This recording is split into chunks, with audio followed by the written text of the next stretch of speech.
আমি আজকে ভিডিও নয়, আজকে কয়েকটা দারুণ স্ক্রল করতে করতে না ফোনে পর পর পর পর আসলো সেই জিনিসগুলো আপনাদের সামনে একটু তুলে ধরবো। এক জায়গায় একটা চ্যানেল লিখছে, গানের বদলা রানে মহালয়ার পাকিস্তানকে বধ করলো ভারত।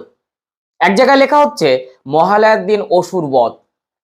আপনি ভাবুন যে এই জিনিসগুলো পাকিস্তানকে কোথায় খোঁচা দিচ্ছে। আপনার ঘুম হয়েছিল তো রাত্রে? ঠিকঠাক ঘুম হয়নি তো? আর একটু শুনুন। সূর্যকুমার যাদব ইন্ডিয়া পাকিস্তান নিয়ে সাংবাদিক সম্মেলনে উত্তর দিতে গিয়ে কি বললেন? আপনারা বারবার প্রতিদ্বন্দ্বিতা নিয়ে প্রশ্ন করছেন। যদি দু দল 15-20টা ম্যাচ খেলে আর স্কোর লাইন হয় 7-7 বা 8-7, তখন তাকে প্রতিদ্বন্দ্বিতা বলা যায়। কিন্তু যখন ফলাফল 10-1 কিংবা 13-0, তিনি আবার বলছেন ঠিক সংখ্যাটা জানি না, তখন এটা কোনো প্রতিদ্বন্দ্বিতা হয় না। আপনি একের পর এক শুনুন, শুনলে আপনি অবাক হয়ে যাবেন। খেলা শুরুর আগের দুদিন ধরে সূর্যকুমার যাদব প্রত্যেক প্লেয়ারদেরকে একটা কথাই বলেছেন, রুমে যাও, ঘুমাও, কোনো চিন্তা নেই। কারণ পাকিস্তান এখন ওমানের থেকেও কমা টিম। ভারত পাক পূর্বে সূর্য এই বার্তাই দিয়েছিলেন তার সৈনিকদের। এবার অভিষেক শর্মার একটি কথা বলবো, সেটা কি? ওরা শুধু ফালতু কথা বলে কিন্তু খেলতে জানে না। এরপর যেটা বলবো আপনাকে আরো কষ্ট দেবে, কারণ পাকিস্তানের অবস্থাটা বা হালটা কি করেছেন আপনি দেখুন তো। ভারতবাসী হিসাবে গর্বে বুক একেবারে ফুলে যাবে। ভারতের কাছে হাঁটতে হাঁটতে অবস্থা খারাপ পাকিস্তানের, দলে এলো ডাক্তার। এমন ঘটনা ক্রিকেটে বিরল। একটি বহুল প্রচলিত চ্যানেল, একটি বিখ্যাত চ্যানেলে এই হেডলাইন করা হয়েছে। আমি আজকে এইগুলোই বলতে চাইছি যে আরেক জায়গায় লেখা হচ্ছে, দেবীপক্ষের সূচনাতে পাকবধ, উৎসবের মরশুমের স্পেশাল গিফট সূর্য বাহিনীর। আবার এক জায়গায় লেখা হচ্ছে, ভারতের বিপক্ষে ম্যাচের আগে অনুশীলন চলাকালীন ভারতকে খোঁচাতে 6-0 যাতায়াত শুরু করেন পাক ক্রিকেটার হ্যারিস রৌফ। আরে হ্যারিস ভাই, কতবার হেরেছেন একবার খেয়াল করেছেন? যতবার খেলবেন ততবার হারবেন, যতবার লড়বেন ততবার হারবেন এবং ধ্বংস হবেন। আরেক জায়গায় এই যে আমাদের বৈভব সূর্যবংশীরা থাকলেই যথেষ্ট, তার জন্য অভিষেক শর্মাদের দরকার হয় না পাকবধের জন্য। এক জায়গায় হেডিং করা হয়েছে, ম্যাচ যত জয় তত।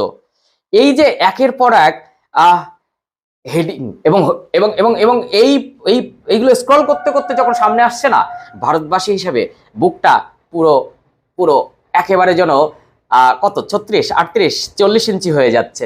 লাস্ট আপনার ইন্ডিয়া পাকিস্তানের কয়েকটা ম্যাচের রেকর্ড বলি। টি-20 2022 ইন্ডিয়া জিতলো, এশিয়া কাপ 2023 ইন্ডিয়া জিতলো, ওডিআই ডব্লিউসি 2023 ইন্ডিয়া জিতলো, টি-20 ডব্লিউসি 2024 ইন্ডিয়া জিতলো, সিটিতে 2025 ইন্ডিয়া জিতলো, এশিয়া কাপ 2025 প্রথম ম্যাচ গ্রুপ পর্বে ইন্ডিয়া জিতলো, অ্যাট লাস্ট সুপার 4-এ 2025 এশিয়া কাপ ইন্ডিয়া জিতলো। 1-2-3-4-5-6-7 7-0। এরপরেও কি পাকিস্তান আর কথা বলবে?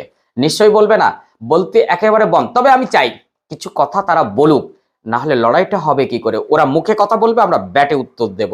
গৌতম গম্ভীর বলেছেন, পাহেলগামে যে ঘটনা ঘটেছিল তা ভুলে যেও না, হ্যান্ডশেক করো না, জড়িয়ে পড়ো না, শুধু বেরিয়ে যাও, তোমার সেরাটা দেখাও আর ভারতের জন্য জয়লাভ করো। জয় হিন্দ। এটা তো সত্যি একেবারে সেই মন্ত্র, যে মন্ত্রে ভারতবর্ষের প্রত্যেকটা প্লেয়ার উজ্জীবিত হয়েছে। আর রবিচন্দ্র অশ্বিন কি বলেছেন? এশিয়া কাপে ভারত বনাম পাকিস্তানের পরিবর্তে 3বার ভারত বনাম শ্রীলঙ্কা ম্যাচ আয়োজন করলে অনেক বেশি হাড্ডাহাড্ডি লড়াই দেখতে পাওয়া যেত। আবার পাকিস্তান একের পর এক নাটক করতে গিয়ে এবার কি নাটক করে ফেললো? তারা অর্থাৎ এসিসির কাছে পিসিবি অভিযোগ করেছে যে ভারতের সঙ্গে তারা আর খেলতে চায় না। কিসের জন্য? ভয়ে কি? অভিষেক শর্মার পুরস্কার বিতরণীতে ম্যান অফ দ্য ম্যাচ, সব থেকে বেশি 6 মারার সব রেকর্ড ভেঙে দিয়ে তিনি যখন পুরস্কারগুলো তুলে নিচ্ছেন, তখন তিনি বলেন, পাকিস্তানি প্লেয়াররা যেভাবে কোনো কারণ ছাড়া আমাদের সাথে তর্কে জড়ানো চেষ্টা করছিল সেটা আমার পছন্দ হয়নি। ব্যাট হাতে ওদের উত্তর দেওয়া যেত, আমি সেটাই ভাবছিলাম, ব্যাটিং করার সময় সেটাই করেছি।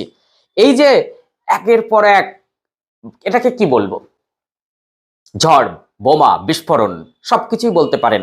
যখন পাকিস্তানি প্লেয়ার শুধুমাত্র একটা হাফ সেঞ্চুরি করে গান দেখালেন, তখন ইরফান পাঠান কি টুইট করেছিলেন, is this kind of celebration allowed in cricket, ICC should ban him from cricket.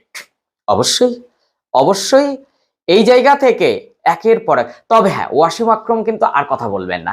তিনি খেলার আগে কি বলেছিলেন, পাকিস্তানের ফাস্ট বোলারদের বিপক্ষে ভারত দাঁড়াতেই পারবে না। কি হয়েছে ফলাফল, ভারত কি দাঁড়াতে পারেনি? আরে ভারতের বোলারদের সামনে ওয়ার্ল্ডের কোনো একটি দল নেই যারা বুক ঠুকে লড়াই করবে। এই রকম বোলার কিন্তু এখন আর ওয়ার্ল্ডে নেই, কারণ ভারতের ব্যাটিং লাইন আপটা এতটাই শক্ত।